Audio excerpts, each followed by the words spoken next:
What up? Let's get weird. It's your boy Tommy G here with a unregularly scheduled program of the Roundtable. Here it's Saturday at 6 p.m. with Scarface. This is all for you, brother. Because we Saturday night special, baby. Can't do this without you. I haven't started drinking yet. I have to be honest. Saturdays are mayhem until 7 o'clock, and this isn't helping. I will on this show. Alcohol the most. I will. I'm gonna. I literally have 100 bets we're putting in. I'm sweating 3 games. You can see me looking this way the whole time.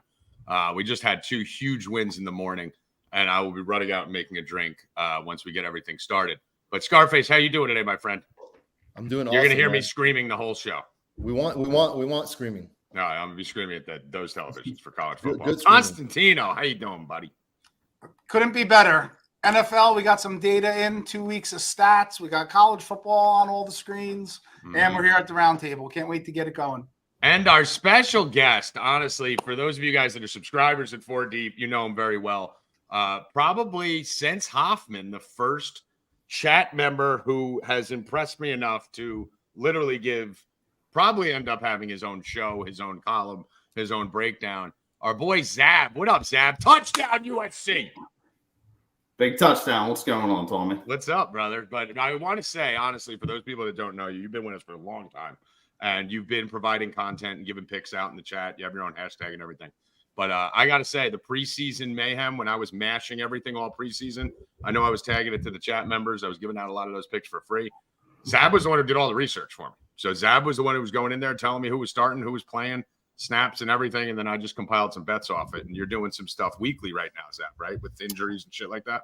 Yeah, I do a big breakdown in a Google Doc that I send to you and Hoffman and Vagina and all share up. So I do breakdowns on where defenses are, who's out, who's in. Look at more the defensive side of the ball to see who we can attack. So, yeah. You and Mike are gonna have a field day because you guys love watching O-line. I was just thinking how I can message Zab and say, how do I get it? Can you email? That's your guy. So what we're doing? Yeah, what we're doing is we're going to start sending that out to the subscribers right after the show. So Zab, whenever that's done, you let me know. We're going to have a little spot for it in the hashtag there where you guys can check that every single week. And appreciate you, Zab. You've been doing a fucking amazing job, and happy to have you on here, brother. Appreciate it. All right. So where's Trevor? He's drunk in fucking some party or something? We need him drunk. He cannot come on sober. No, he's never. He was too sober last week. He hasn't been so. Yeah, actually, last week was like the first time. We need the cowboy hat, Trevor. I like the buckle and the cowboy. Yeah, like when he's like, woo, and like going crazy. And we need him in his office with the blue label. Yeah. Yep, exactly. Big so hopefully we might get a Trevor pop in. Hoffman will be monitoring that.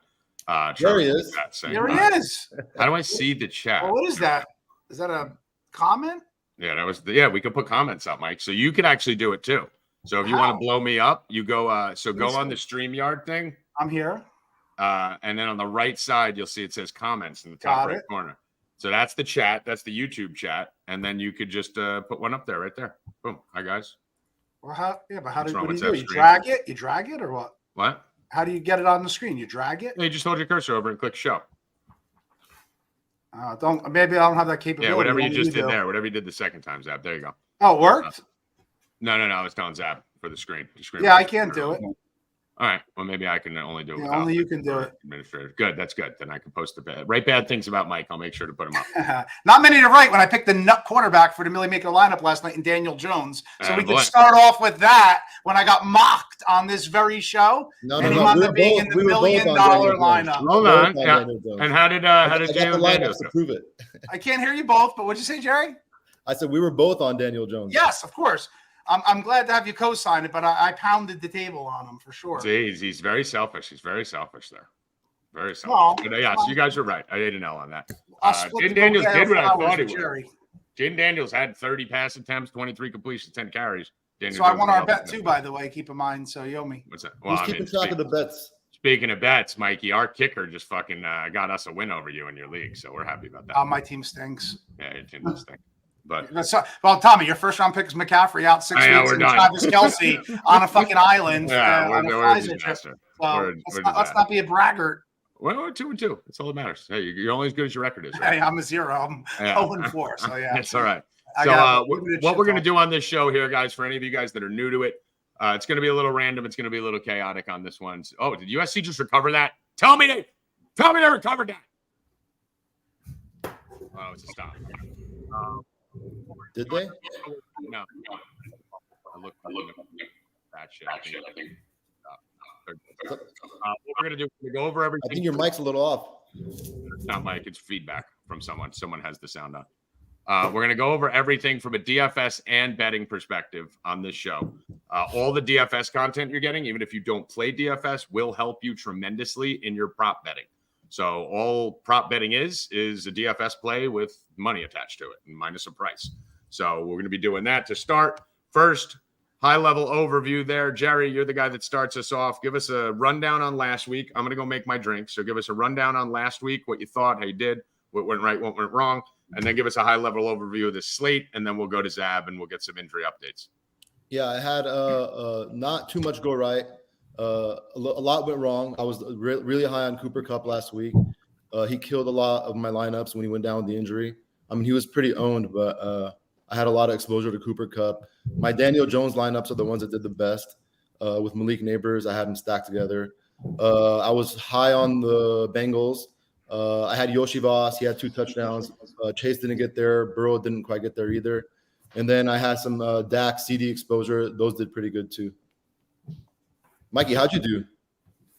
I didn't do well. I mean, my Daniel Jones, but same with you. I had a ton of Cooper Kupp, and I went down in flames with him. I had Jones and Neighbors as well, but mixed in with low producing, disappointing players like a Kupp. I had some Kyron Williams lineups.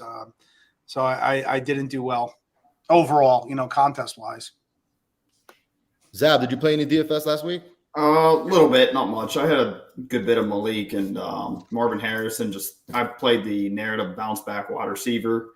Yeah. So hit a couple lineups, but I did have a bunch of Kupp, so missed on those. So 50-50 week. Kupp killed a lot of lineups last week. Yeah, I mean, I'm looking at my one lineup that I had the Jones Neighbors in. I mean, Taylor decent. I had the Mason. Kupp killed me. Lazard. I played a bunch of Lazard at the 3,300. That was another disappointment. Laporta.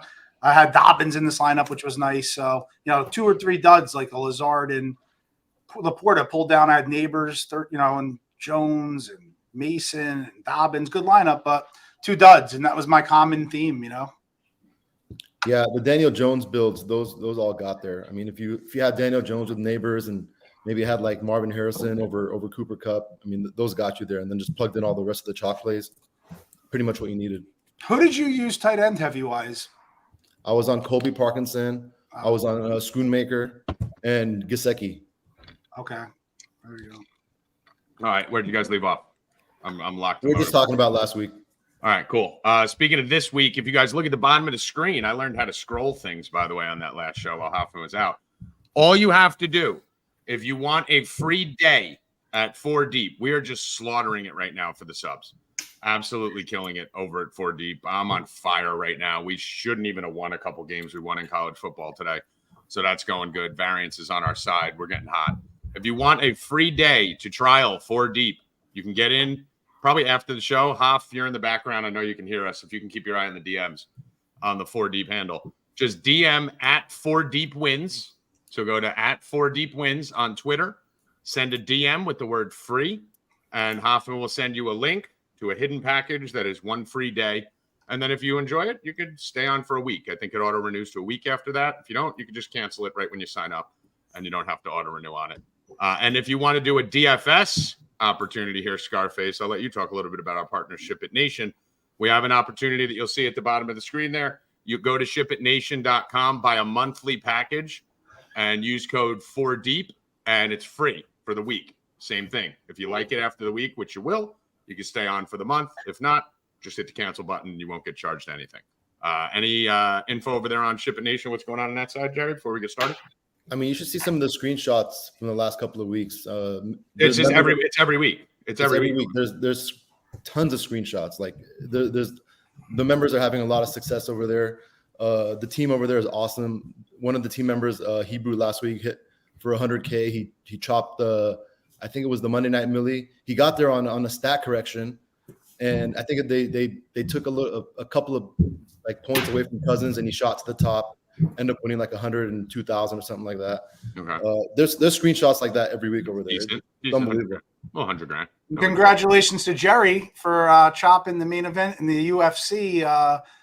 Noche one. Talk about that. What was that, like a $555 entry, and you chopped?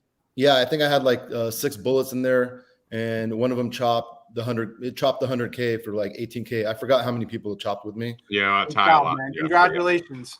boy. Yeah, that was a fun card. It was fun. Man. It was fun if you had the action on it. It wasn't. And it was fun if you had 20 grand on it afterwards. Yeah. Yeah, well, it's fun. It's fun to come in first, but Yeah. No, great job, Jerry. Congratulations. That's awesome. All right, so let's go through some injury updates here on this slate. We'll start, as I said, from a DFS perspective, and then me and Mike will carry most of the betting side. Zab actually shockingly not shockingly, but I always think it should be me, had the best play of the week last week, the Malik Willis over 31.5 rushing yards. So we'll be hitting you from every single angle here. Did Georgia Tech get in? Are they at the one? Wait, so you white labeled that pick? I thought that was yours. Okay, No. all right. No, I unlike you, tagged him and said it was He Zab. tagged me. Good job, Zab. Nice try, Mike. I know you're trying to Oh, bury white me. labeled it. Listen, I didn't white label it. I gray labeled it. I put it out, but I also Fair enough. Yeah. So let's go over to slate from a high level overview. Do we have any weather to start? Has anyone looked into that? That's the last thing I look at. Doesn't look like there's anything significant now. Okay. So Zab, correct me if I'm wrong, Jerry, Mike. McCaffrey out, obviously. Kupp out. AJ Brown out. Debo Samuel out. Puka out. Mixon out. Tua out. Kenneth Walker? Kenneth Walker out. George He's Kittle definitely out. All right. Taysom Hill just got ruled out. Keenan Allen out. Jordan Love playing? They activated a quarterback for the practice squad, so I would say he's most likely out. And it's a Malik Willis revenge game. So if you're going to give him a game, that's the game to do it. Pittman's in right now. In now? Okay. In. All right. Chubb's out. We know Hawkinson's out. We know Herbert. I feel like he got worse yesterday, right? Didn't something happen? Yeah, something happened. I feel like he's trending in the wrong direction right now. Mostert's not playing, right? Doubtful. Mostert out. Confirmed out? All right, I saw doubtful. Kittle out, as we said. Russell Wilson, who cares? Addison's out. and Njoku's out. I mean, guys. I don't even know if you mentioned it, but David Pierce is even out, who's the backup to Mixon. Yeah. It's a disaster. It's a disaster everywhere. So there's going to be a lot of value on the board here. I have a few plays that I'm going to give you guys that I absolutely love. I'm actually playing DFS this week, Scarface. Nice. I'm in for about $600. I just dabbled in a little bit. So I'm going to get a little exposure, go win a qualifier. Let's start off with the Giants-Cleveland game. Jerry, talk me through it. I mean, we just talked about Malik Neighbors, his huge breakout week last week. He had something like a 65% target share, which is pretty insane. He was pretty much on every winning lineup in tournaments. He was someone that we were on. We talked about going against. By the way, fun fact here, Jerry, you were at the table in Las Vegas when I drafted Neighbors on my FFWC team. Yeah, you took it pretty early. I took it really somehow wiggle into someone's shit. I go last. Let me continue about Neighbors. Hold on. It's not possible. And somehow say how great you are. Listen, there's a reason I was the number 5 podcast in America. I think I know what I'm fucking doing over here. All right. You're not slipping. Masterful. Because it's not timely in 5 minutes. I got to say it right now. No, Jerry, I texted the documentary guy that filmed the documentary for us. He's putting the clip in when I said Neighbors doesn't, when the kid made fun of me and said, "Oh, who's going to get him the ball?" I go, "He's going to get 70% of the targets, so it doesn't matter." And he got 65. So that clip's going to be in the documentary. So you're in it too. So you're going to be famous. Nice. Okay. I just want to pat myself in the back. Go on, Jerry. So this is a low total game. The team total for the Giants is low. Cleveland so far, I mean, they've held these passing attacks in check, giving up like 179 to Dak, 220 to Trevor Lawrence. I mean, it's hard to imagine Danny Dimes having much success here. With that said, Neighbors is still commanding that insane target share. The volume is going to be there for him. His price is up now a little bit on both sides. It's not high enough for me to, in my opinion, to keep me off of him, even in this game environment. His price is only going to go up from here. He's projecting like 10 to 15% ownership. I mean, you definitely could use him in some of your lineups. He's the only one I'm interested in on the Giants side. On Cleveland, I mean, I know this is a bad Giants defense. I mean, I don't think I can go to Deshaun Watson. I mean, you might want to – you could probably jam one of his receivers in there, maybe Amari or Elijah Moore. I mean, with Njoku missing, they might see more targets. The Giants defense is not – it's not a horrible defense. By the way, just whoever's got the dog, just hit the mute button when you're not talking. Jerry, if it's you, don't worry about it. If it's you, Zab. I don't got dogs. Just tap that mute. Thanks, brother. Go on. Giants, I mean, they lost last week and still didn't give up a touchdown. The week before that against Minnesota, they only gave up 208 yards to Sam Darnold. I don't know. Maybe Deshaun Watson could have some kind of success with them. I mean, I don't know. I'm not looking to use him here. I think the way you want to attack the Giants is on the ground. Brian Robinson ran for 133 yards on them last week. Aaron Jones, 100 yards the week before. I think somebody I would probably want to go to, maybe Jerome Ford. If you want somebody cheaper, maybe Deontay Foreman. I think Ford is he's got more big play capability. He's the one I kind of like using instead of Foreman. All right. Zach, I'm going to go to you for 1 second on this because I have a question about Jerome Ford. I saw a 44% snap share last week compared to 75 in week 1. Deontay Foreman had 1%, went up to 38%. What the fuck happened there? So with Foreman, he had an injury in the preseason. He got carted off the field, and he was still working his way back. I think they're using him in that kind of Nick Chubb role. So you think this is a timeshare? And yeah, the only reason it wasn't okay. So Jerry, is that where you at all? With this game type, I think it's going to be a close, low-scoring game. I think we see more Foreman than we do Ford. I think that's kind of the split that goes forward. Jerry, what are you thinking on that? I mean, they could split. If I'm going to play one of them, I think Jerome Ford, he's got more burst. He had a couple Jerome Ford's the upside play, right? He had longer runs last week. Foreman's he had less rush attempts, but he had the longer runs. And I think he ended up with more yards than Foreman. Foreman did get all the rush attempts, but if I'm going to pay down at running back, there's so much value this week. If I'm going to go off some of the chalk, I want guys that got big play upside. I honestly have no problem, Mike. We've done this before. Play them both for 10K. Yeah, there's nothing wrong with that. I mean, I think they're rushing for $180 this week, Cleveland.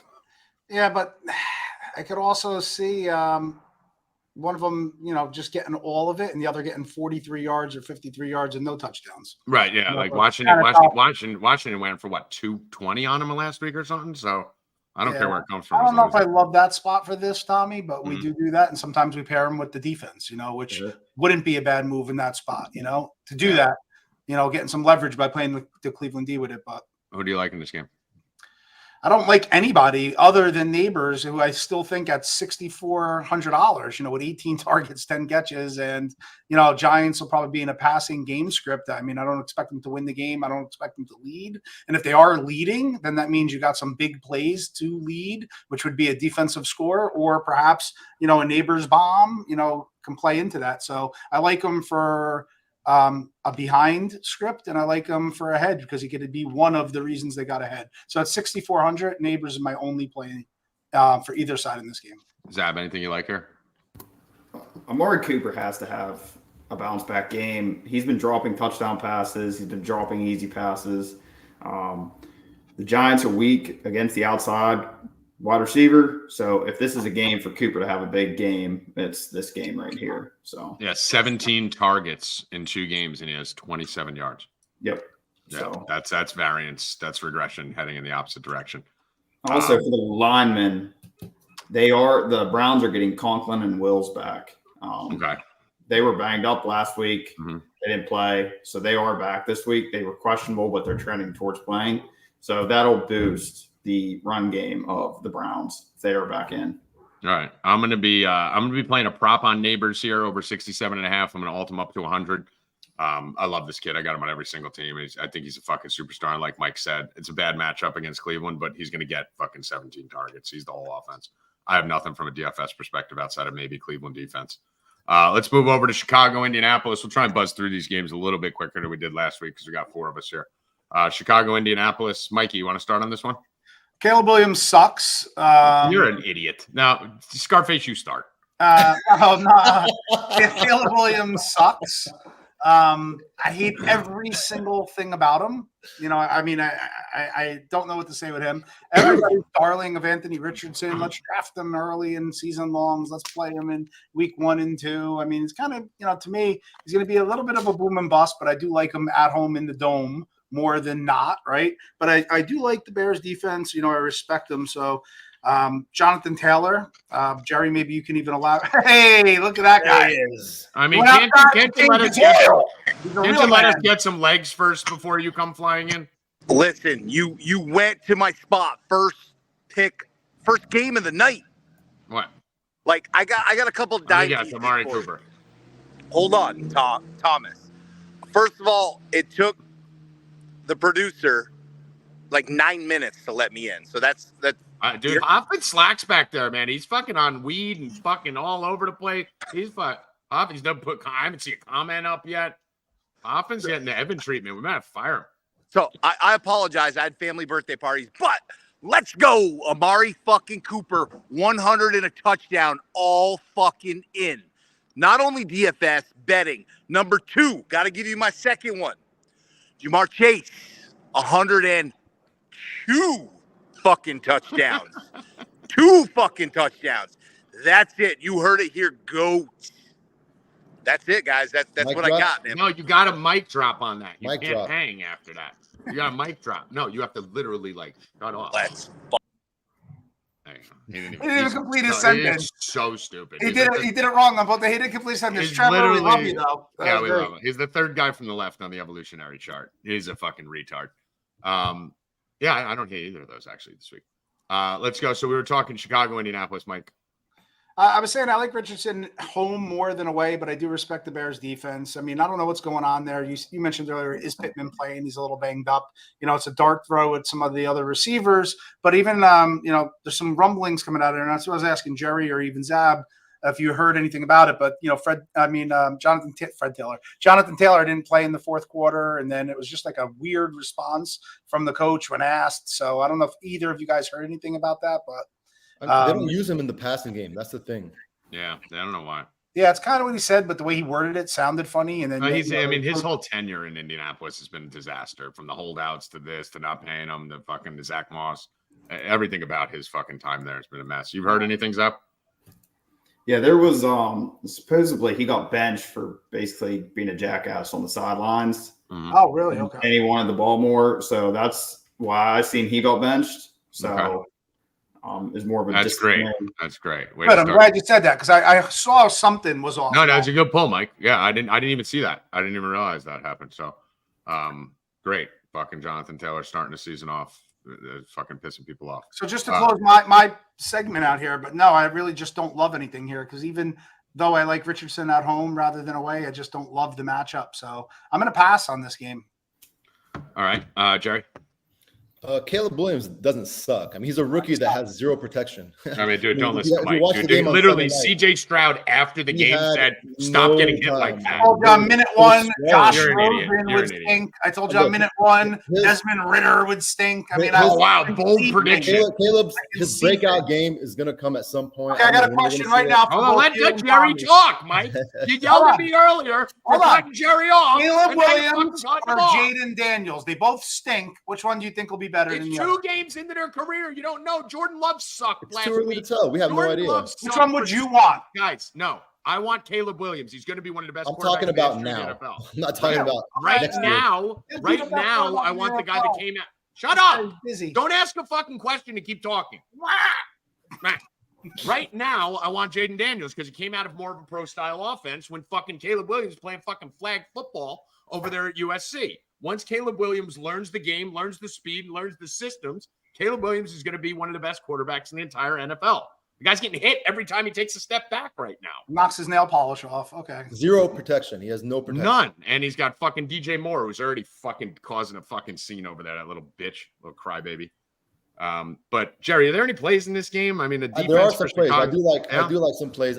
Look, this is a bad defense they're going against in the Colts defense. They're gonna the way to beat them is to run the ball. I like DeAndre Swift. He makes a lot of sense. Swift is the one that sucks. That's the problem with him. But he's cheap. he's on a both good buy sides. low this week. 150 yards a game they're giving up, I think, or something. 200. I mean, they've been getting killed on the ground. So Swift, I think, is a decent play. I kind of like Rome Odunze with Keenan Allen out. He's only 4,200 on DraftKings. I mean, he's one play. One play is going to pay that off. They're going to score. It's not like they're just going to keep getting held out of the end zone. They're going to score. I kind of like him for that cheap price. On the Colts side, I kind of have some interest in Anthony Richardson. He's at home in a dome. He's a little pricey. It's not the best matchup for him. Yeah. You know, I think if you want to pair him, I kind of like Alex Pierce. Looks like they've kind of developed a little bit of chemistry. He's had 2 good weeks in a row. Michael Pittman, I don't know what to do with him. I'm gonna give you the guy right here, Jerry. The guy's Downs. Josh Downs is coming back this week. Downs back this week, and this is the guy. This is the good. I think this is your sleeper 4,700 1% owned, because who the fuck is going to play Downs over? Nobody's Pierce? playing Downs. Nobody's playing him. So I think that's your like Millie Maker type play to get off the chalk on a 1% owned guy. Although I don't love the matchup, honestly. Yeah, I'm not that crazy about the matchup. But I'm with you on the rushing side. I think this is a week Swift breaks out. I wish his prop was lower because he's done literally nothing. I thought it would be lower than 55. But Zach, what do you think? What's the His prop? touchdown prop is plus 110, which is says FanDuel thinks he's getting in the box. Honestly, I mean, terrible. He's gonna get his share of yardage. He could get in the end zone too. Zach, what do you think? So when I was looking into this game, I saw that the Bears actually have an average pass blocking grade by PFF. Mix this with the below average pass grade of Indy, and they just lost Forrest Buckner. He just got put. He's either out for this game or put on IR. I think it's a sneaky spot for Caleb Williams. I could see this game shooting out. I like DJ Moore. I like Odunze. I like DJ Moore to go for 100 and a touchdown this game. I think the squeaky wheel narrative gets it. I think they try and feed him. So I'd be curious to see what Downs' snap percentage and breakdown is. Right, that's the thing. If he gets, I think he's fine. Honestly, like my buddy's a big Colts fan, so I was talking to him.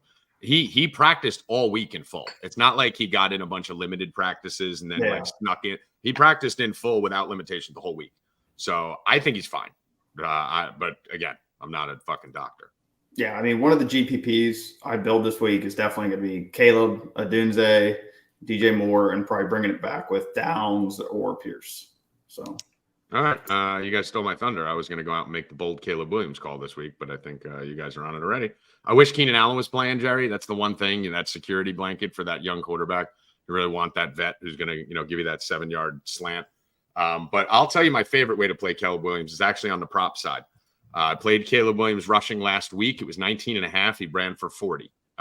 This week, I think this is going to be one of the only situations in the entire NFL where they're telling a young quarterback run more, right? Like they're usually trying to tell them not to run, stay safe, get down. I think they're going to be telling him to run more for the simple fact that if he stays in that pocket, he's getting the avalanches are falling on him. So I think he's going to run a little bit. I love his rushing touchdown plus 350. I like his rushing prop plus over 22.5. I think he may have that by the halftime. So I think you could be looking at a dual threat opportunity for Caleb here against a very weak Indianapolis defense that puts him in play for DFS and from a props perspective. Can I add something to that might support, the running ability of Caleb? And again, going back to Zab and Jerry, see if you heard anything on this. Another murmuring I heard is that just the receivers are not open at all. Like on the review of game tape, that they're just covered. Separation is terrible. Tough for him to even throw a ball. And I think if you couple that with, a little pressure, it supports your, rushing yard prop. But did you guys hear anything about that? I mean, they played some tough defenses. Tennessee and Houston. I mean, they got good corners. Like they were. I mean, Orlovsky's the one who came out and said it. Odunze's father actually came out and showed a clip of him being open the end zone in one play. So yeah, it got around. But the big thing about this is, like you guys said, I mean, the Colts D is just they allowed like 474 rushing yards, I think, on the year so far. So there's going to be rushing opportunities here for Swift. There's going to be rushing opportunities for Caleb. I think it's a good dual threat GPP dart, low owned. Houston, Minnesota. Jerry, start us off. Yeah, so you got the injury to Mixon, and now Dameon Pierce is ruled out too. Cam Akers is just completely mispriced on FanDuel. He's almost a lock over there. He's like 4K. You plug him in and just build any lineup you want. DraftKings, he's pretty cheap there. There's paths to fading him there, but I mean, I do like him there as well. The leverage play for sure is to play Stroud and some of his receivers. I mean, I don't know if I like paying up for Stroud for his price, seeing that he doesn't really have any rushing upside. He's a little pricey. I think I'd just rather kind of pick one of his receivers and kind of get leverage that way. Nico works for sure. He's going to come with ownership, especially on FanDuel. Tank Dell hasn't done anything so far, but I mean, he's going to have that breakout. It's coming. It's coming. Might be late this week. I mean, Diggs is going to be the one that's squeezed out. Like, he's going to be the lowest zone. It's kind of like a revenge game for him going back to Minnesota. So I don't know if there's that. I don't know if there's a. I mean, maybe you know better than me, but I don't know if there's a DFS role for Diggs all year on this team, right? Like, it's just there's so much upside in Tank Dell on one catch there's so much volume for Nico Collins. I mean, Diggs did have those 2 touchdowns week 1. I mean, yeah, I mean, but it's a lot of like, I don't see him topping like 60 yards much this that's year. why he'll get squeezed out. Yeah, ownership wise, unless there's an injury to one of the other receivers. Nico Collins and Tank Dell are going to get the ownership every time. yeah, and I want to see Diggs Diggs get into the 5s. He's always going to be low owned. Yeah, 6,600 seems a little bit high. I'm going to tell you to leverage play on Cam Akers and it's a lot easier than you think. It's the guy right below him on the fucking DraftKings list. It's Ogunbowale. Ogunbowale actually outsnapped Cam Akers last week. I think he's a better running back than Cam Akers. Cam Akers fumbled last week again. We know Cam Akers has a fumbling problem. Zab, what you think Cam Akers could be a fumble away from just they're like, fuck it, sit the fuck down, or do you think he's going to get more leniency on a new team? I think he's going to get more leniency. I think he's battled through a lot of injuries. He's battled through a lot of injuries through camp. He's looked good all through camp. I think he gets a run first. I don't know how to say that. Ogunbowale or whatever. Ogunbowale. Yeah, he's had a lot of opportunities over the years, and he's just never really shown anything. He had a couple opportunities in Tampa. New team, new system. He could do better, but if I'm riding one of them, I'm going Cam Akers. So. Who's your favorite play in this game? Tank Dell. Tank Dell. Yeah, you're on Tank too. Tank train. Yeah. And any interest in anyone else here? On the defensive side, Daniel Hunter's coming back. He played his entire career with the Vikings, so it's his first shot. They didn't re-sign him. They didn't even offer him a contract. So me and John are on Daniel Hunter sack. I think it's minus 120 off the top of my head. So. I know it sounds normal to – oh, my God. Don't fucking tell me this. Oh, my God, Georgia Tech. They just got a field goal block for a touchdown. Oh, you fucking horse. You got to be kidding me. They should be winning this game. Georgia Tech, they should be winning the game by 20. This is insane what's going on in this game. Every time they get to the goal line, kick a field goal, something fucking goes wrong. By the way, for those of you who hear, we're used to it.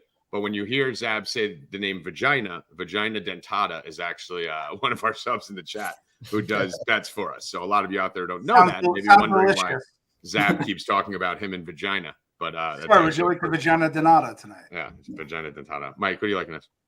I like a little game theory play because Akers is going to be so owned.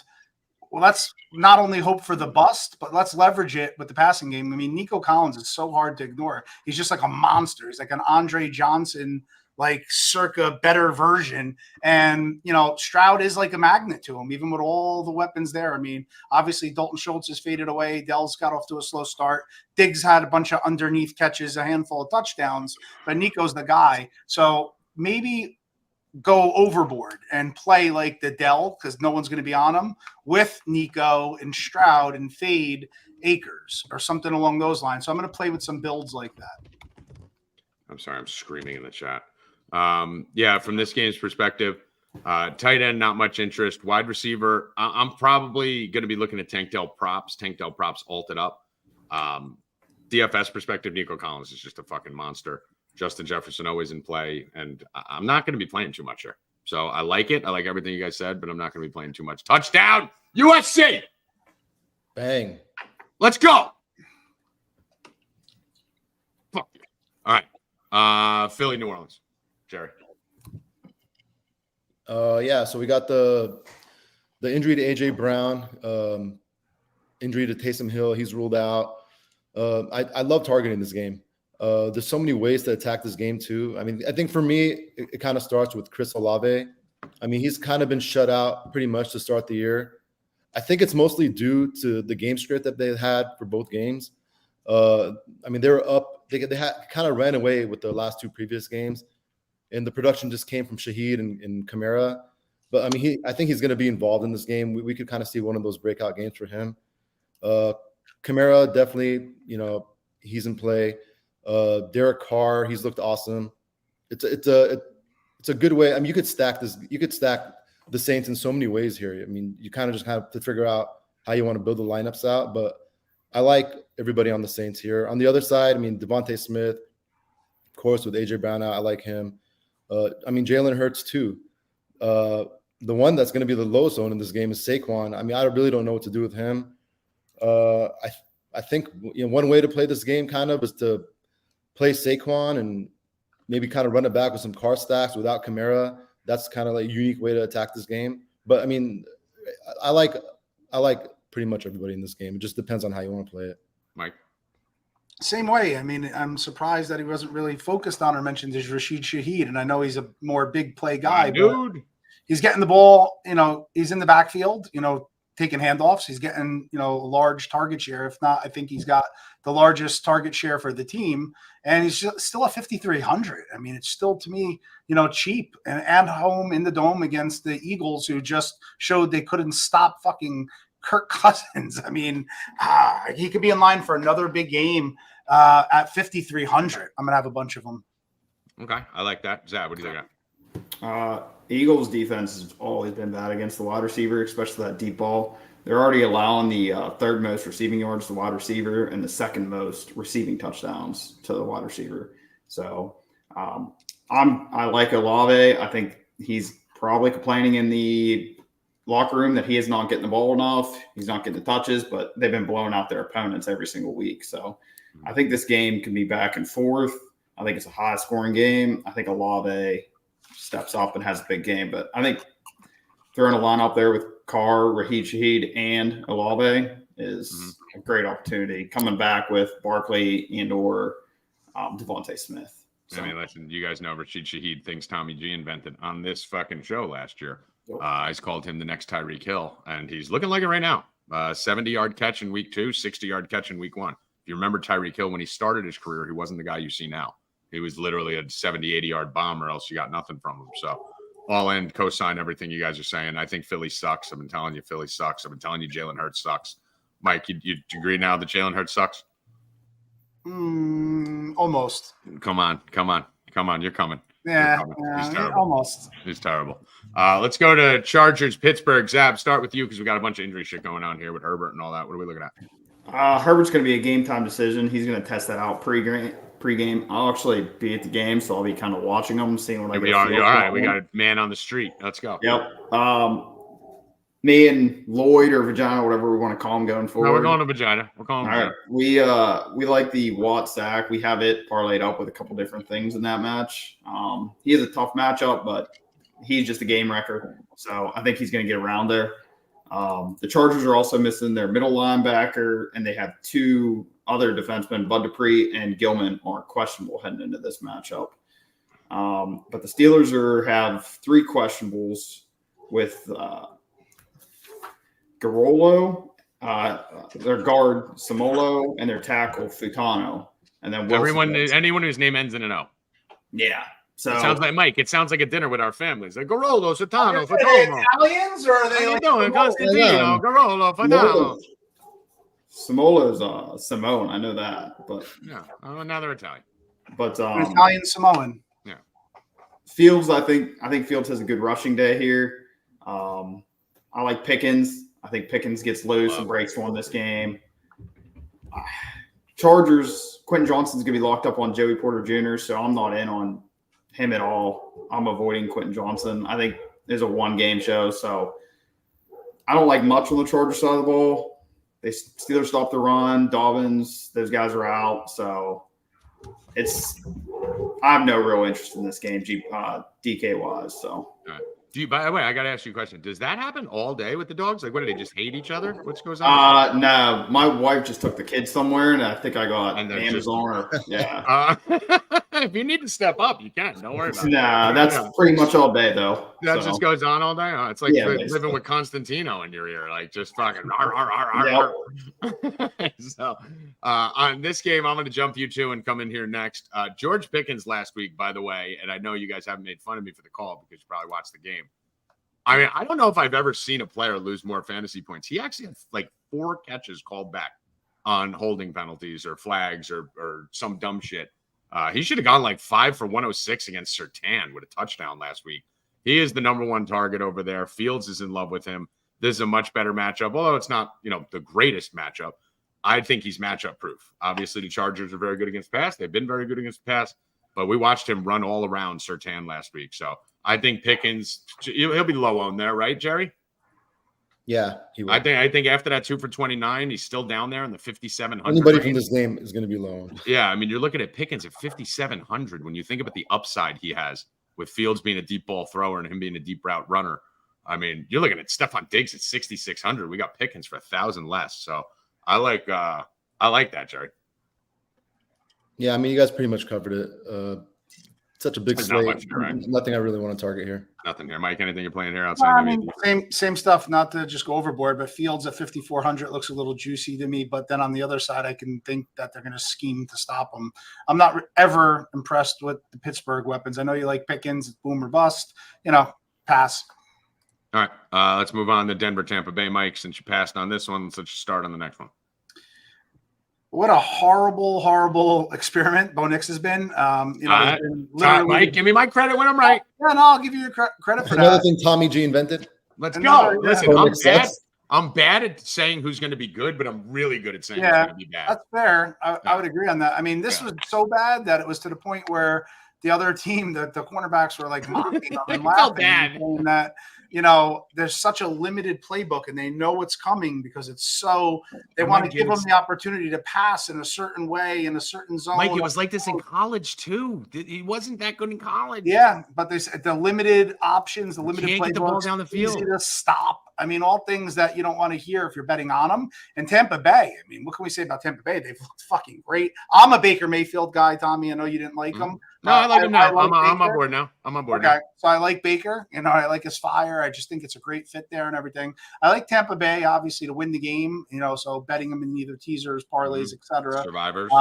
I think that the Tampa defense could be sneaky here, right at that 3,000 minimum that I like to play defenses for. And like I said, just targeting a guy like Bo Nix and with the defensive scheme they play, I can see guys dropping underneath and getting some picks here. So I like that end of it.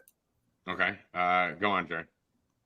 Betting this game, I kind of like taking the points right here.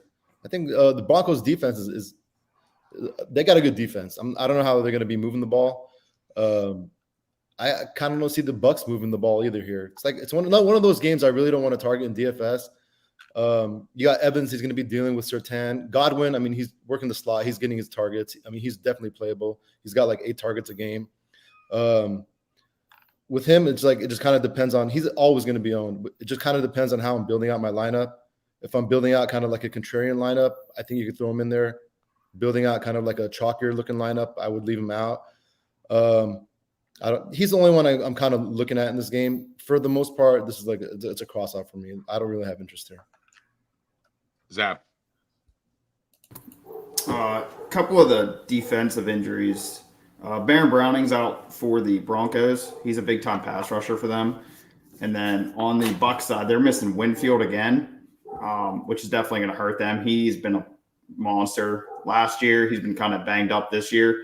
They're also missing Godecki, Cansey, and Vita Vea is doubtful. So Tampa's pretty banged up on the defensive side of the ball. So I don't think Broncos have looked like trash, but they might have a little bit easier time moving the ball. On the Bucs side, like Scarface was saying, Mike Evans is going to be locked up on Surtain, so I have no interest in that. I love Godwin this week. I love his catches. I love his yards. I'm all over Godwin. If you need a cheap flyer, Jalen McMillan, 3,700 on DraftKings. He'll probably see an expanded role with Evans being locked up. So, All right. I'm just watching to see this 4th down play. Yeah, I'm with you guys on Godwin. Godwin's my favorite play in this game. We're looking at Mike Evans, who is not good against lockdown corners. He's not an athletic wide receiver. I use the line all the time that it looks like he's, catching a. Fuck you, dude. Georgia Tech. Fucking assholes. Fuck, dude. We're supposed to be down 2, and now you're down 12. The fucking field goal block running for a touchdown. Fuck your mother. I hope you die. Scarface, have you seen anything on Rashad White? Sorry, Zab, I didn't hear you. Rashad White, I've seen it in practice and all week, but Bucky Irving's probably going to get more. Do you think he's still? It looks like they're working him in more. He looks like the better runner for sure. I mean, Rashad White last year he got the volume. He was the only running back in town. I mean, I don't think he's that guy this year. I'm not going to be targeting him in this game for sure. Maybe like in a better game environment, but he's not somebody I'm looking at all. I might. Yeah, he's definitely missing that Dave Canales offense that is now. So. Yeah, so I do like Godwin in this game a lot because Evans is not a very athletic receiver. He's going to get locked down by Surtain. I like Evans unders. I think he ends this game like 3 for 30, 2 for 20, something along those lines. Godwin's going to eat. Don't love anything else in this game, honestly. I think this is just a Tampa route. So maybe Tampa defense, like Mike said, Tampa in Survivor, Tampa in your parlays. A little tricky, right? I mean, Jerry, will that be popular? I mean, anything from this game is going to be popular. And not be popular. I'm sorry. Yeah. My favorite bet from this game, though, is actually Bo Nix interception. He is a bag of shit. He's a complete piece of garbage, and he's going to get eaten alive again. And Denver's fucked now because now you can't go to Stidham. You can't go to Wilson, two guys I love, because now you're going to have to bench a rookie and you fucked his whole career up. So good luck, Denver, with that stupid fucking decision. Let's move on to the next game here. I got to take this phone call. Green Bay, Tennessee. Go get it, Zap. Like we talked earlier, Jordan Love is probably doubtful for this game. He's practiced all week, but I've noticed on DraftKings, no lines have ever been posted for him. I think it's Malik Willis again, revenge game versus Tennessee. He said there's no revenge narrative there. He's glad for the opportunity, but I think he wants to show his old team, what they're missing out on. They traded him at the end of the preseason after the third game. So I think he comes in with a little bit of chip on his shoulder and tries to have a better game. So, yeah, I'm with you on that with Malik Willis. As far as like rostering any of these guys and your teams, if Malik Willis is in, I definitely have interest in Jacobs. I mean, they ran him like 30 times last week. Yeah, 32 carries, I think he got, right? Carries, whatever. And he fumbled with that one into the end zone. I had him in one of my lineups. He fucking killed me. If Jordan Love does play, I got interest in Jaden Reed. His price is low, man, for how much Love targets him. I don't think Love's gonna play, but if he does play, I kind of have a little interest in Jordan Reed. Tennessee's side, I think Tony Pollard's pretty interesting. I don't know what the deal with is Spears playing, or they said he's gonna play, right? I think he's playing. Yeah, I think he's playing. Yeah, I mean, I still kind of like Pollard a little bit. He's been practiced fully today. It says on DraftKings, but yeah, listed as questionable. I mean, I'm not going to any Will Levis or any Ridley or anything like that here either. Yeah, I don't. I think it's Jacobs for me. I like Jacobs. Mikey.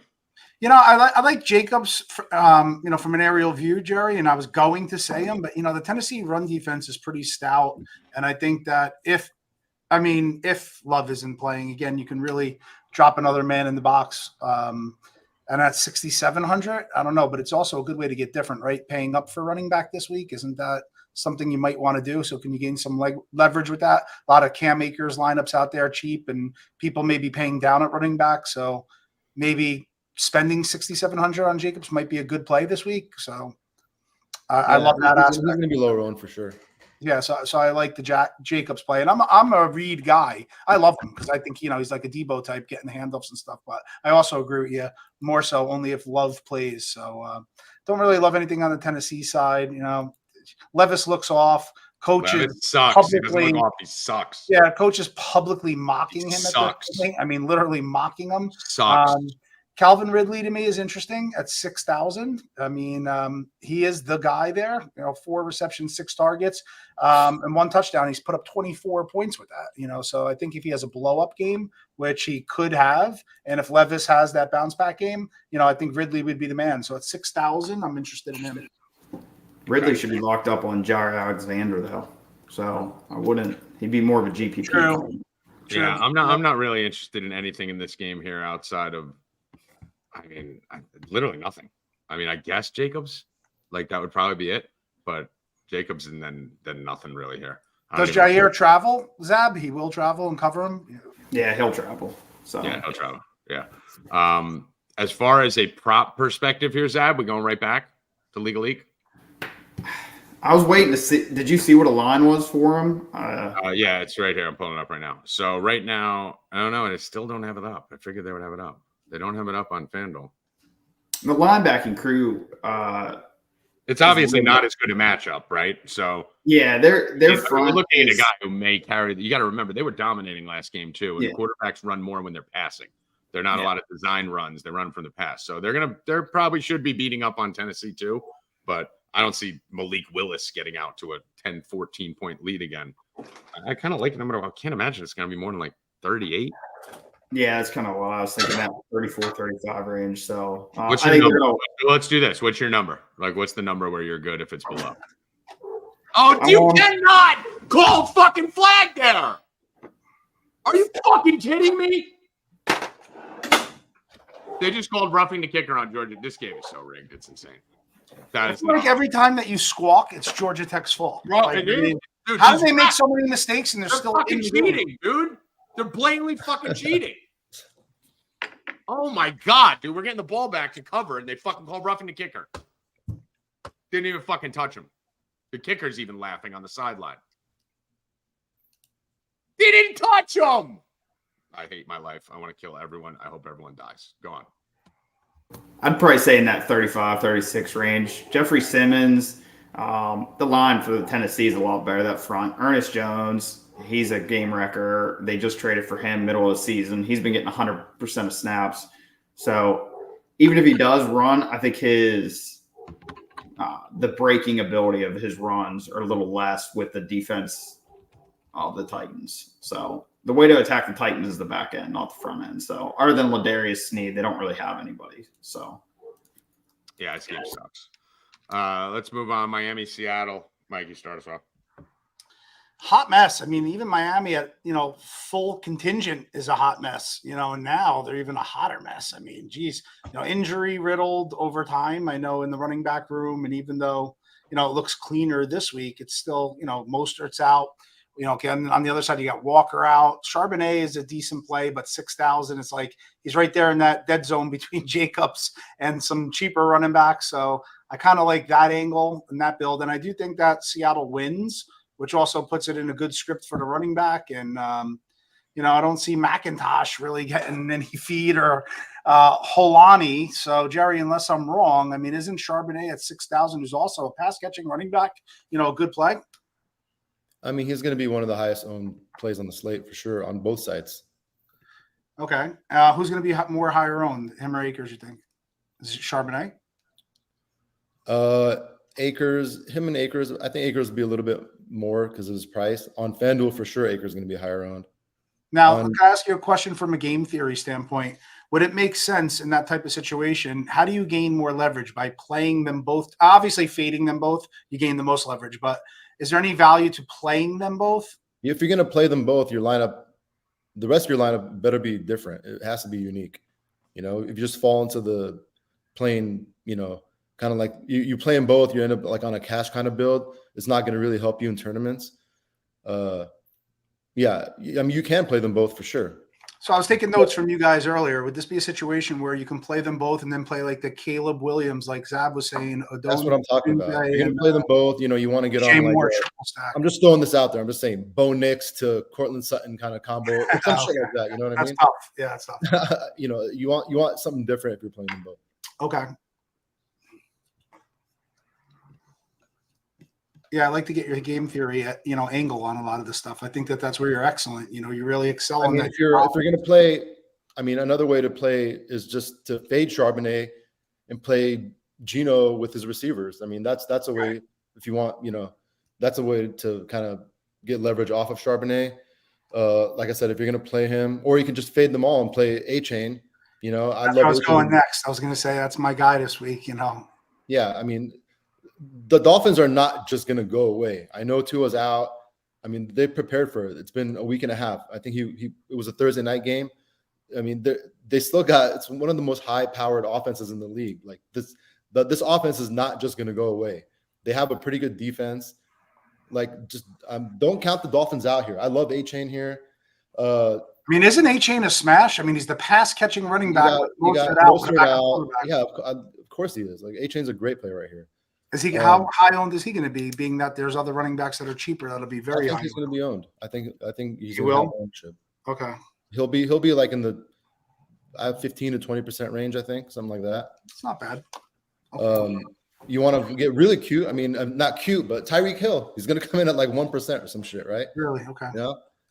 I mean, how bad could Scott? I mean, I know Skylar Thompson's not good, but you get the ball out to Tyreek Hill and he'll make moves and he'll bust one. It's not that hard, right?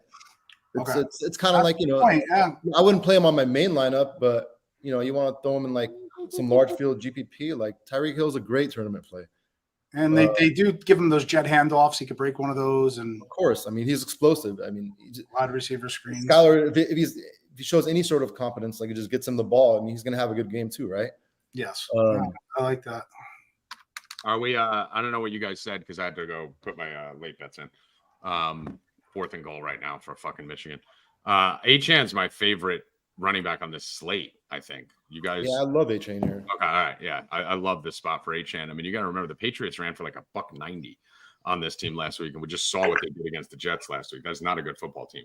So I think Achan goes fucking absolutely ham at 7K. Love his props, 100 and a touchdown, all of it. No Mostert, most likely. Mostert officially out. He was doubtful. Yeah, he's out. He's out. I see doubtful. Yeah, he's not playing. He's not playing, but yeah, I see. I think doubtful. He's not. Yeah, doubtful. He's probably not playing. Yeah, I love HN in this one. Carolina, Las Vegas. I'm going to start with this game, even though I usually go last, because my favorite prop of the entire weekend and favorite. Actually, no, I'm not going to start with this because we got 4th and goal. Zab, you start with this game. This is why we don't do the show on Saturday. This drive is over. So on the defense side of the ball for the Raiders, they do have Max Crosby, Tyree Wilson, and Wilkins. Their entire front line is questionable heading into this match. I do think they all play, though. I'm not worried about any of those guys. Crosby will probably play 100% of snaps again. Big news was Bryce Young got benched. Andy Dalton starting. Tommy G. Thanks, Tommy G. I was going to say, if you want to claim Andy Dalton, you could have him. No. I claimed Bryce Young was going to be when he was still at Alabama, I said he's going to be the worst first-round pick. I agree. I remember you saying that, and I agree. Worst in the history of the NFL. Whoever drafted him over Stroud and analyzed and gave the data needs to jump off a bridge. Well, I said it would be worse than Jamarcus Russell, and right now it. Okay. Go on, Zep. All right. I think this could be a Zamir White game for the Raiders. I think they try and establish the run against the Panthers, who've been terrible against the run through the first 2 weeks. So Zamir White's kind of a low, I don't know, ownership-wise. Scarface, you probably could touch on that, where he's going to be. But also, Devontae Adams destroys his single high coverage. I like going right back to Devontae Adams after he had a big game last week. So he's definitely in play for me. But I'll leave the Panthers side of the ball for Tommy because I know he's pretty pumped. I'm coming right at it right now. So this Panthers line, Zab, you could verify this. This line is not that bad. Do you have a line grade on the Panthers pass protection? I don't know if you can pull that up or if you know it off the top. I'll look at it while you're talking. It actually is not bad. It's I believe they have a plus 4% according to Pro. Yeah, I believe it's like, but they're like top 12. I'm saying this week's match. No, I think overall they're like top 12 in pass protection. That's what makes. They haven't seen Max Crosby yet, and he is a wrecking ball. You double him, but yes, 100%. I mean, they run that Dave Canales type ball that they ran in Tampa Bay, where he came in and he proved that offensive line right away. They spent money in the offseason on the offensive line, so it's definitely improved where it was last year. I think it's just Bryce Young is, which makes Bryce Young even worse because when you look at the Zach Wilsons, the Ritter, you look at fucking Caleb, they were getting ambushed the second that Bryce Young's had time all game, and he's still fucking terrible. Andy Dalton is a veteran. Andy Dalton played one game with the Carolina Panthers. One game with the Carolina Panthers last year. He had 350 passing yards in that game. Adam Thielen is the DFS play of the week. It is not even close. We are going to be slamming his props. You are going to be slamming everything. No one's going to touch him. He's got like 50 yards on the year. His props 40. He's going to double it. So we're laddering Adam Thielen up. Mike, do you want to guess what Adam Thielen did in the one game with the Red Rocket, who basically can't even look past 8 yards down the field? 8 for 105. 11 for 145. Wow. In the even one game with Andy Dalton last year. But they didn't have Deontay Johnson back then either. Yes. So what I said, I did the Thunderdome the other morning. I think Adam Thielen fits Andy Dalton better, that veteran kind of old school smart player. Deontay Johnson is actually a very stupid receiver. He's very terrible. He's horrible. He drops balls. Adam Thielen's going to be the security blanket. Dalton's been with him for 2 years now. He's comfortable with him. He blew up with him. I trust Thielen more, even though Deontay Johnson may have a tiny bit more upside when you look at big play potential. But I think Adam Thielen at 5K, you're looking at a 20-plus fantasy outing for him. You're looking at 8 for 90 and a touchdown type game for Thielen at 5K, and no one's going to fucking play him. No one's going to go near him. A couple other things I like, but Jerry, let's go to you first. Yeah, I mean, I like Deontay Johnson's upside more. I get the play on Thielen for sure. On the other side, Devontae Adams. I mean, we saw the connection last week. He's going to be so low owned. Nobody's playing Devontae Adams. I like him a lot. Brock Bowers looks awesome. I mean, the whole Raider offense looks good here. Carolina's a bad defense. It just depends on which way you want to attack it. Zamir White is probably going to be the highest owned of all of them.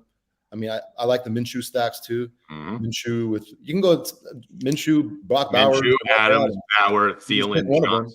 You could literally I like Minshew a lot. He's Jerry, you can go you can wheel it. You can go Minshew, Thielen, Johnson, Bowers, Adams. The price that those guys are, you easily do that because I think this is going to be a complete funnel of Johnson, Thielen. I think you're going to look at both of these guys are going to well hit their value. They're both going to be fine. One of them is going to go off. And Minshew should torch this team with Adams and Bauer. I would pick one or the other. Pick Deontay or Thielen. I don't like both. All in stack. Thielen's the bring back.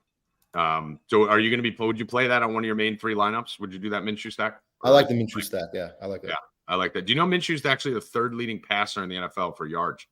He actually has the 3rd most passing yards in the entire NFL. He's just had a little. I mean, he's got weapons, man. Devontae, Brock Bowers, like. Just a bad touchdown variance. You know, you saw it last week. Same thing could happen this week. Dude, Jerry, he's 55 for 71. He's completed 55 passes in 2 games. 77.5 completion percentage. Like 77.5 completion percentage. I like Minshew. I'm actually starting him in a seasonal league over a couple guys who are better than him. I think this game, the total on this game is ridiculous. It's in the 30s. This game is going into the 40s. And I think there's a lot of opportunities from props and DFS perspective here. Mikey, what do you think? Nothing that wasn't said. I was hoping that I was going to get sneaky by saying Minshew because, the Raiders are one of the highest passing offenses on attempts and volume, but it hasn't shown or reflected in Minshew. If you look, he threw the ball 33 times, and to have that much volume with that high of a completion percentage rate that Tommy mentioned, his DFS points are 13 and 12. But what he also hasn't done yet, which he's shown in the past, he's got some wheels. He can run. He could also get you a rushing touchdown. And so far, he hasn't ran really at all. 3 for 5 and then 1 for -1. So that's always there to sneakily add to his stats with a good passing game. Yeah, he's had some bad touchdown variants, Mike. He had a couple drops in the end zone. He could be the nut quarterback this week. He could be this week's Daniel Jones. So I was going to say Minshew sneakily, and then I, of course, with Adams, if not a double stack with Bowers. So. Yeah, and I think this game goes to the moon. I think this ends up being one of the higher scoring games today, even though it is one of the lower totals. But Mike, can you talk, like, if you're looking at a quarterback weapon wise, Devontae Adams, Jacoby Myers, and Brock Bowers.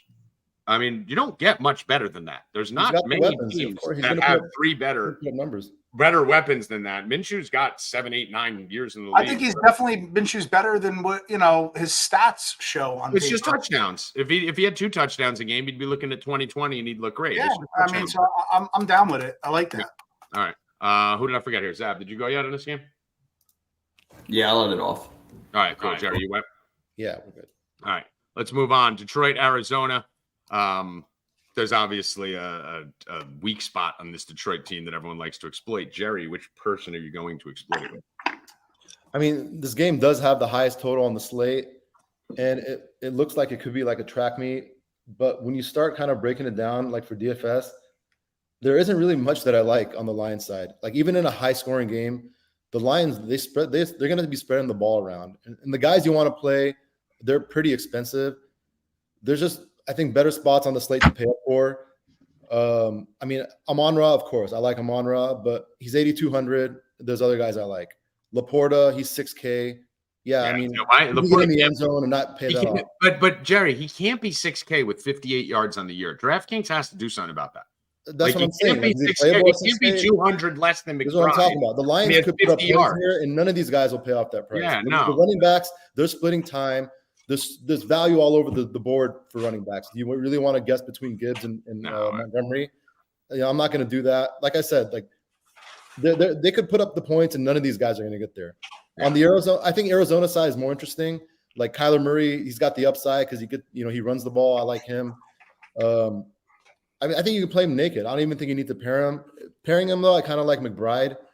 Yes, I think he's the one I'd go to. I like McBride. Marvin Harrison. I mean, we saw that breakout game last week. This matchup's a little bit different. They priced them up like way more than like Neighbors. They priced Neighbors up.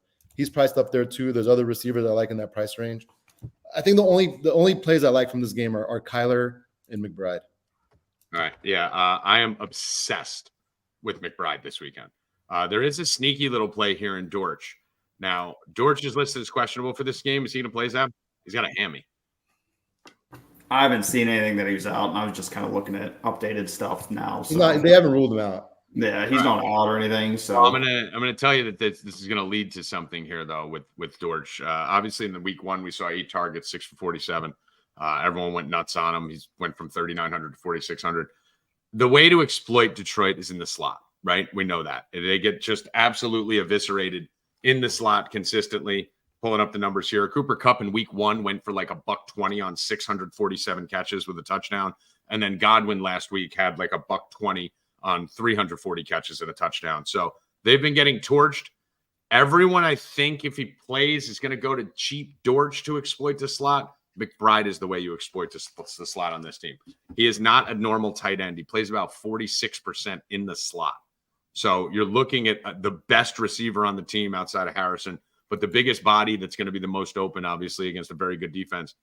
I think McBride is a flex play this week, Jerry. I have no problem. I mean, he's going to at the tight end slot. He's going to be him and Bowers are going to be the highest owned on the slate. So yeah, I think you could play him in the flex. I have no problem playing McBride in the flex. I think 6,200. Flex. What the fuck is a flex? The flex. I'm drinking, Mike. You're not. You got to get a fucking couple drinks. Not. What are you talking about? I'm fucking drinking. All right, there you go. But if you're looking at the other guys, you're looking at the other guys in his price range. You're looking at like Pittman, Cooper, Waddle, Ridley. I like him better than all of them as a wide receiver. Forget about a tight end. I like him better than Zay Flowers and guys that are, $600 more than him. So I think you could definitely go double tight end this week. Either punt tight end, go McBride in the slot, or go Bowers, McBride, and do that. What do you think, Zab? Yeah, I agree I love McBride and Harrison both this week. Lions are allowing in a league high and 11 explosive plays so far this year. They're going to have to throw. This is going to be a shootout, in my opinion. So I think those guys are going to command probably 70% of the targets right there, and then you're going to sprinkle in a little Dortch and Wilson. So those are the two ways I'm going on the Lions. I agree with Scarface. It's hit or miss. Jameson Williams might catch 3 balls for 70 yards and a touchdown, but can you really pay the $5,800 for that if he does get a touchdown? If not, you're screwed. He's got less than a 50% catch rate on his targets too. I think he's like 22 targets and 10 catches. I'm not touching. If I would touch, it would be Gibbs, just because he has been catching a ton of balls out of the backfield. But once they get into the red zone, it might be a David Montgomery touchdown. So I probably won't touch the line side of the ball, but McBride is my favorite play in this game. So mine too, Mike. 5,000-foot perspective. I mean, it's hard to argue that Kyler Murray and McBride would be the play. I mean, I like them both. I love them both per se, but Cardinals defense at 2,300. They've been flying around the ball. Buda Bakers look fucking great. We all know about Goff on the road and the bad head coach. Tommy, another one that you win. I mean, he's just such a bad coach. So I always like good defenses against a bad coach. So again, game theory wise, like my man Scarface taught me, sometimes with the lower owned path, especially for these large field contests, James Conner and the Arizona defense. I know the Lions are decent against the run, but Conner runs hard, man. He's punishing when he runs. He looks like the old James Conner from the Steelers. I mean, he's just running very hard. He's also a pass catching back. He's the goal line back. I think you can get really different by doing Conner and the Cardinal defense. And I'm definitely going to play around also with Kyler Murray lineups, maybe Kyler in the defense, and then of course Kyler and McBride type lineups. But I think that the Conner and the Arizona defense is sneaky. Okay, I like it, Jerry. Yeah, I mean, did you go on this one already? Did I already? I did. If you want to touch on Conner, there's just so many other running backs I like here, but yeah, I get the Conner play. Okay. Let's move over to Baltimore, Dallas. Probably the game of the week. Thing everyone's going to be focusing on. a lot of people are shocked. Not Tommy G. Bill Rupp might be shocked, but I talk shit on him about both these teams. Baltimore might be 0-3, Mike, after this game. One of these teams, you may have both teams at 1-2, right? You could have one team at 0-3 in the Ravens. Do the Ravens come out and stick it to them? Because I have a really strong interest. There's a guy I'm going to tell you about in the next game who's going to make the salary make it happen. I love Lamar Jackson in a game like this, even though they're saying we want to run him less. They said that in the preseason, Mikey, and he ran for 16 times in the first game. So what are we going to see out of Lamar, and what's going on with the rest of this game? Well, I like Juwan Jennings too, Tommy, and we'll get to that. But yeah. No, that's not the guy. Okay, I'll tell you this. You don't even know this guy's name when I say it to you. I That's know. I'll give it to you, and I'm not going to look ahead, and I'm not going to cheat. I like the wow factor. But you won't even know his name. The NFL is very tricky, right? You know, people, what they see and then they chase, right? That's the public. And we're always trying to feed the public and come in another way. So what does the public see? I mean, Dallas just got boat raced, you know, on television, at home. They were 8-0 last year. They got blowed the fuck out by the Saints. Blowed out. Over the top. I mean, like, ran off the field. Not blown out, blowed out. Blowed the fuck out. That's me on a Saturday night. Blowed the fuck out.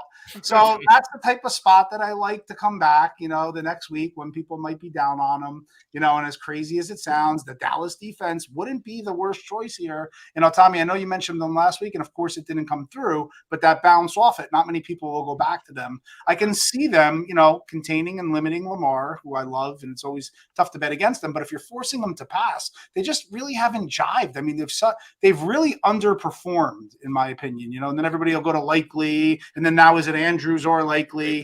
So, you know, I mean, where the fuck is Derrick Henry? I don't think it's a great game for him to run into the teeth of the Cowboys defense. So I'm more on like the Dak, the Lamb, the Cowboys defense, you know, type builds for this game.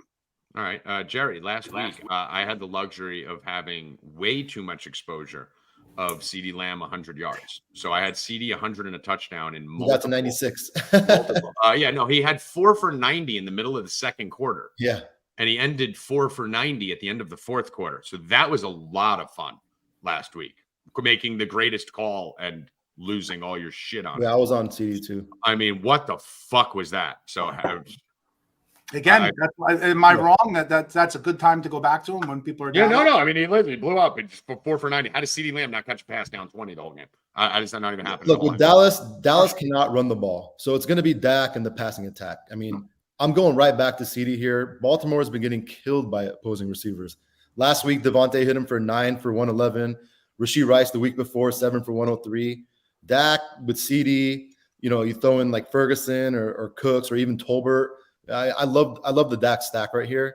With Baltimore, the Dallas defense they're allowing the most fantasy points to running backs right now. It's a must-win game for Baltimore. They cannot go down. I think Lamar cannot go down 0-3. There's no reason that they just don't unleash Derrick Henry right here. I think they're gonna hand him. They're gonna run the hell out of him here, and I like Derrick Henry a lot. I like Henry. Henry's my favorite player in this game.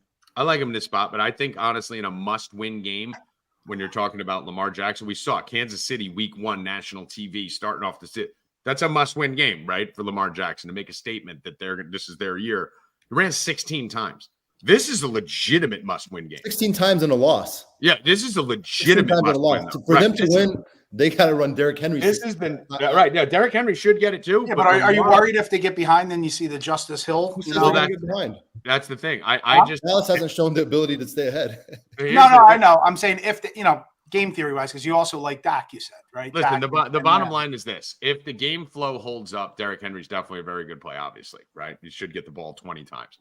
That still doesn't mean Lamar Jackson can't run it fucking 10-12, right? Which is enough for me to play him anywhere because he could break off tremendous runs everywhere. I think Lamar, no one's going to own him, right? Jerry, it's 7,700 or whatever the fuck he's priced at. What's his ownership? He's the highest rejected quarterback on the slate. Lamar usually comes in around like 10% or something like that. Right. He's going to be like, I think he's going to be, maybe like 7%. And you're looking quarterback ownership is going to be so spread out this week. Yeah, I just think there's so much value at quarterback that people are going to be jumping on with the Minshew's and all the other people we've been talking about throughout the whole show. I don't know if too many people are going to go up to Lamar here. And I just think Lamar is going to take this game. You saw in the first must-win game of the year, he turned around and said, fuck this. I'm taking this over, and failed. I think this is a Lamar must-explode game. And this isn't Lamar's even like always owned on FanDuel. He's always lesser owned on. yeah, he's always owned on FanDuel. It's fucking crazy. But I love Lamar in this. What about the FanDuel changing the scoring, right, Jerry? I mean, now you got 1 point for reception. You have the 100-yard bonuses on FanDuel now too, right? That's skewed. Yeah, I mean, only took them 8 years. Are always more valuable on FanDuel. Yeah, they're the ones that usually get the ownership. Yeah. So, Jared, did you finish on this game? Do you have everything? Yeah, I mean, I like the Dak stacks and I like Derrick Henry. All right, Zab, what do you like here? Cowboys are allowing the 3rd most receiving yards to their running back, and they're also allowing the most rushing touchdowns to running backs. So I think if the Ravens want to win this game, I agree with you guys that they're going to run Lamar somewhere in that 20 rushes. I think Derrick Henry is going to get 20 rushes, and I think they're just going to kind of keep it between those two running, a couple dump offs to Justice Hill.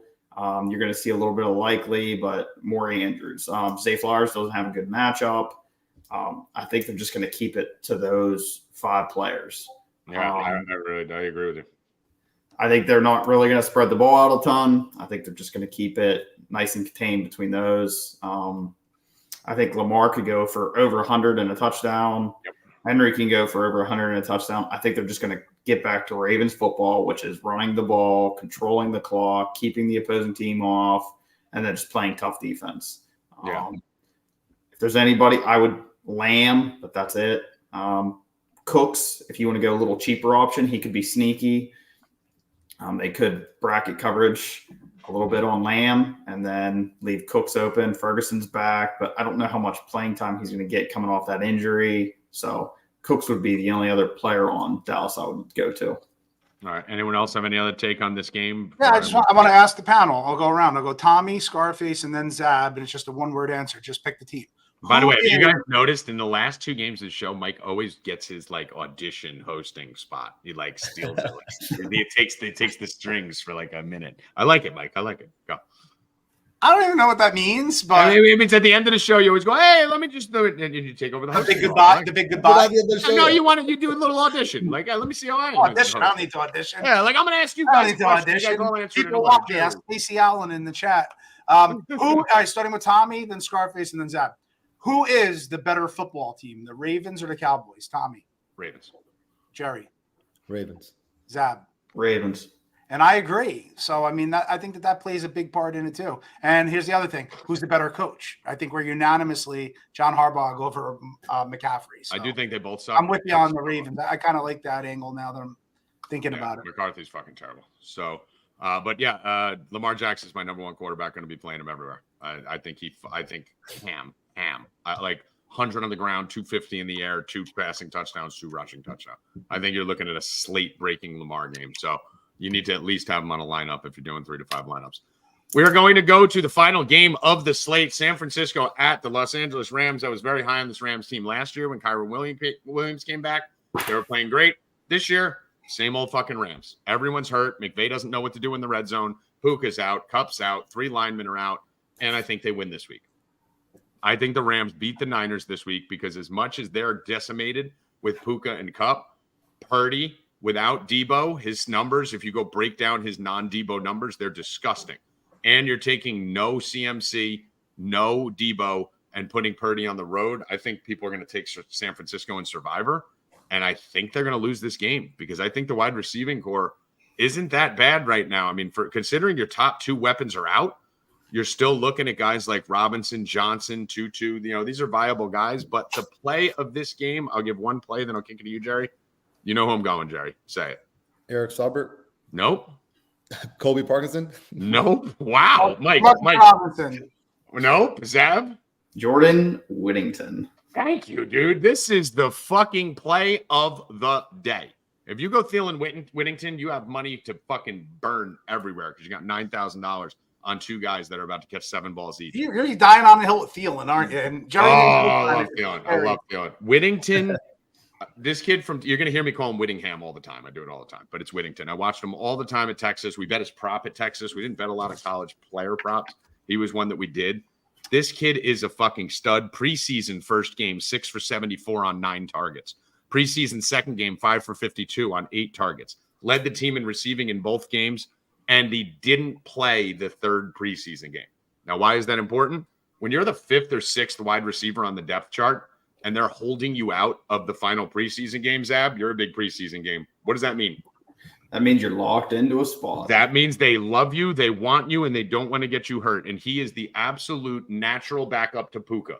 So he will be in the 100% Puka role. Actually, with Kupp playing about half the game last week, still got a 50% snap share. I think he's going to be a 70% snap share. I think in every seasonal league, you need to add him. I think you need to literally just whip your dick out and piss all over his fucking receiving prop of 25, which is a joke. This kid's going 6 for 60 tomorrow. I mean, this is a really, really sneaky play. And I think he's the most talented receiver in the entire receiving core. It's actually up to 34.5, his receiving prop. But Zab, since you're the guy who knew who I was going with, what is your take? Am I crazy? Am I too high on him because I watch too much college football? No, I'm big on him. I've been in the chat telling everybody when anybody asks about this Rams wide receiver core, I've been saying grab Whittington. He tore it up in the preseason. They said he's either going to take that Puka or Kupp role, which he could play both. He could bounce between. He could play both, and in both, he's going to be a monster. Not only that, but he dropped I think it was a long touchdown pass, or he didn't drop it. It was called back due to a flag. Yeah, he should have had like 3 for 60 last week, and he ended up with 2 for 22. And if he has that, his price jumps up, his ownership jumps up. Not only that, but he's grabbed in every DFS or seasonal league. The beauty of him when you look at those $2,000 Vegas leagues, he was literally the most heavily bid on wide receiver out there when you had tons of options because there's so many injuries. Like all the sharp $2,000 leagues were going in Whittington. By the way, Mike, in your league, I have him because I'm the sharp. That was going to be my next question. You were going to look for it, you fucking asshole. I wrote it down on my list. Yeah, he's already on my team, buddy. He's already on my team. I wrote. You think I would have fucking gave that out without going there first? But you're so crafty, you. In the Circle League, we grabbed him last week when Puka went out. You got it jumped all over top of him. So, I love him this week. I've been telling everybody to grab him. I think he has a monster game. I'm going to bet his props, everything. So this is the play, guys. This is more than Thielen just because his total 34.5 for him and 40 for Thielen.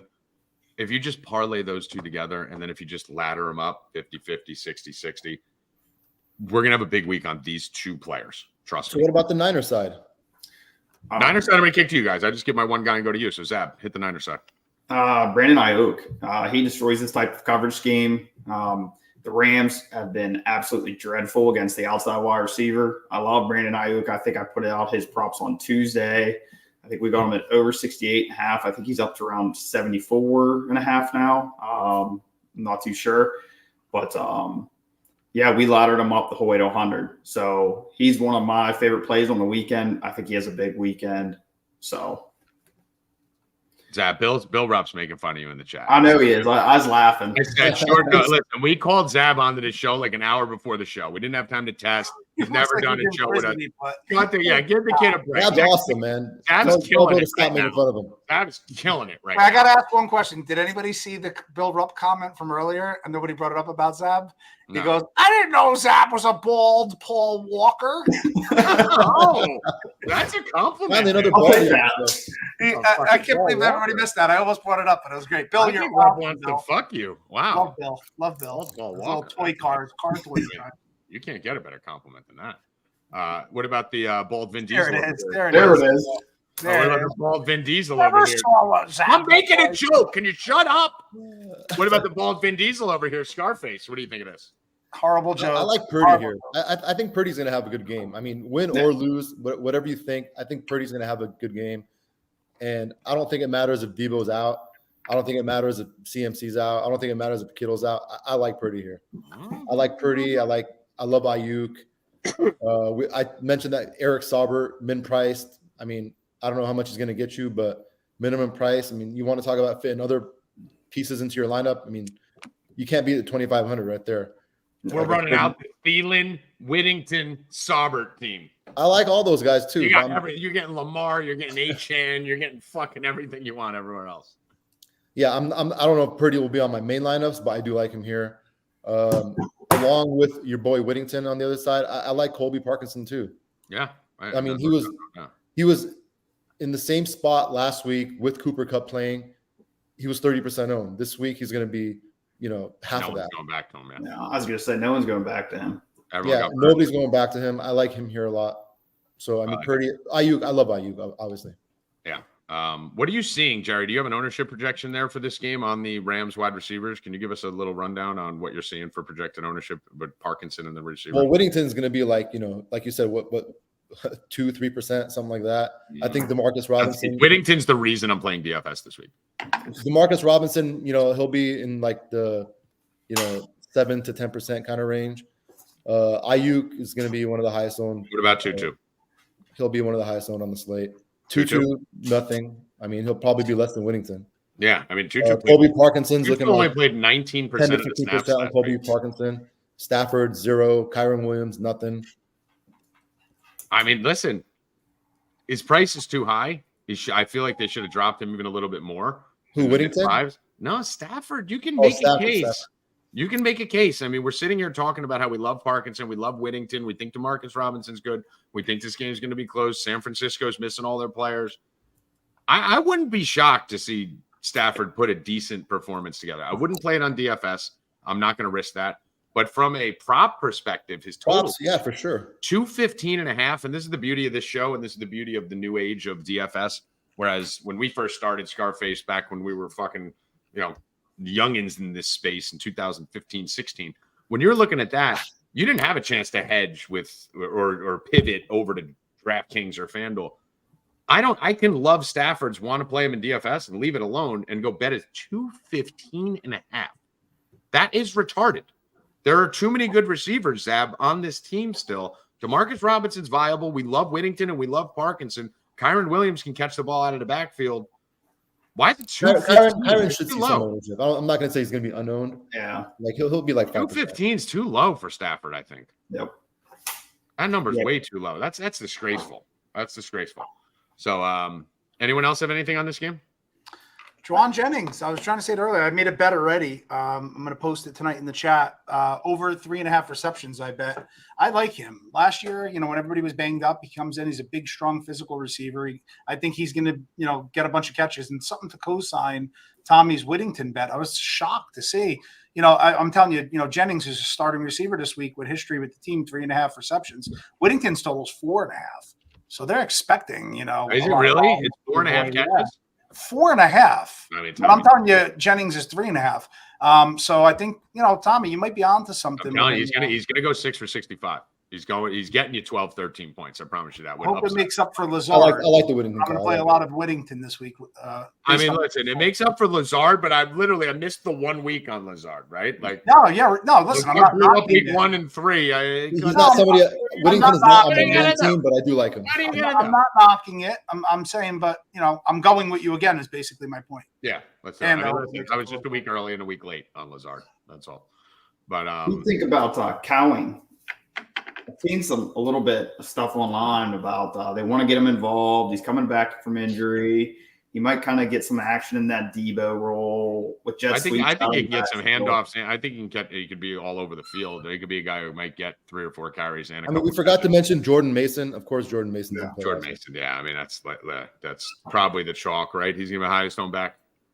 Yeah, he's going to be one of the highest. He's going to be the highest. 60. Why is he 6,200? More so on DraftKings and FanDuel. They priced him up on FanDuel. He's in the 8Ks now. Yeah, he should be. Dude, he's literally $1,600. I mean, he'll be the highest owned again. I mean, I can't believe they don't just jack his price. Bro, he's priced below Dobbins, Henry, Connor, Jacobs, Gibbs, Dixon, Achane, Williams, Taylor, Kamara, Barkley, McCaffrey. He's like the 15th highest priced running back on a team with no other fucking players on it this week, who's favored by 6.5, and he's been going batshit for 2 weeks. I mean, he's 8,300 on draft on That's FanDuel, what he should. He should be McCaffrey price. 25-30%. I mean, it's a disgrace what DraftKings did with his pricing. Absolute disgrace. They moved it up 1,000. They didn't move it up 3,000. He should have been 5,200 last week. He was only 5,200 last week because they couldn't move him up because he played on Monday night in week 1. And they can't, the pricing error comes to week 2, right? Because they put the prices out before the Monday Night Football game. Yeah. So he was already there at that price. That doesn't mean you can't move him up $3,000. This guy should be an 8K running back this week. Fucking disgrace. Because now you got to make a decision. Do I fade fucking Jordan Mason like an asshole, or do I just plug him in and play fucking one man down versus the field? Yeah. So I fucking hate that. Decision. It takes all the sharpness out of it. It takes because you want to be sharp and like do something cute, and it's just stupid, right? Like just fucking play Mason. I have a quick question. Again, Tommy, I'm taking over now as host in my own. No, I know. Last 2 games, Joey. But they're really value-added questions for our listeners. I mean, the last one was bad. You had a unanimous answer. No. You thought it would be divided. We all said the same answer. No, I don't want you to be divided. I wanted to co-sign it because you swayed me onto the Baltimore side. Okay, if it's complimenting me, then we'll do it. So you're wrong. But I mean, Jerry, honestly, again, you're one of the greatest DFS players in the world. I mean, numbers don't lie. And a lot of that comes to your knowledge on the game, but also game theory. And that's why I keep banging my head back to game theory. How much do you factor, and here's the question, how much do you factor in when you look at a slate, whether you're going to be heavy on FanDuel, heavy on DraftKings, or do you say, hey, I play 50-50 every week? I mean, like, how much does that affect, your process? I'll go does it first. affect which site I'm playing on? I'll go first on Like, this. when you look at a slate like we're looking at right now, like how much, like, does it sway like, wow, I'll be playing like 80% of my money on FanDuel this week? Jerry, do you first of all? Obviously, same question to you as my original DFS, God. First, Jerry, do you play the same amount of money on each site every week? Like, are you 100%? It just depends on with me. It just depends on the tournaments. I like the big payout tournaments, the higher stakes. It depends what the sites are offering. These days, it's mostly on DraftKings. But you don't base it on the slate. You're basing it on the offerings. That's how I do it. Right, yeah. I base it on the slate, Mike. For me, I won't go near DraftKings. Wouldn't play a lineup this week because I have to play Jordan Mason. So if there's that chalk donkey fucking 150 and a touchdown that I have to go play just because I'm afraid to miss it and I take away my creativity, I'm not going to. So I'd rather play on FanDuel where you can almost argue he's overpriced on FanDuel. Right? How much do you weigh that factor in weekly? Dude, I don't usually weigh it in that much. FanDuel's tournaments are kind of weak these days. I'm playing more. If you're playing like Jerry wins $100,000 and he's pissed. So he needs $250,000 top prize. That's DraftKings, right?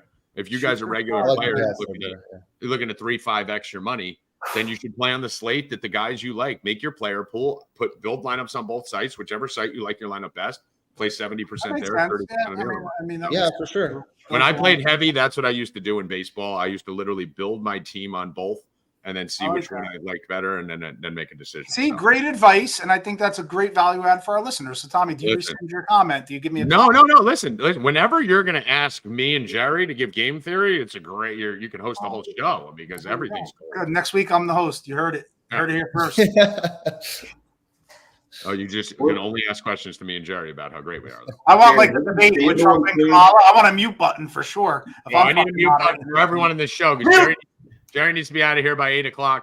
We got the Tennessee game starting right now. So let's go around real quick. Give me one or two guys that you're definitely going to have in your lineup. I'll start just to give you guys a second to think about it because I'm a very gracious and generous host who cares about not only the audience, but my fellow co-stars on this show. I will tell you that I will 100% be saving money with Whittington and Thielen.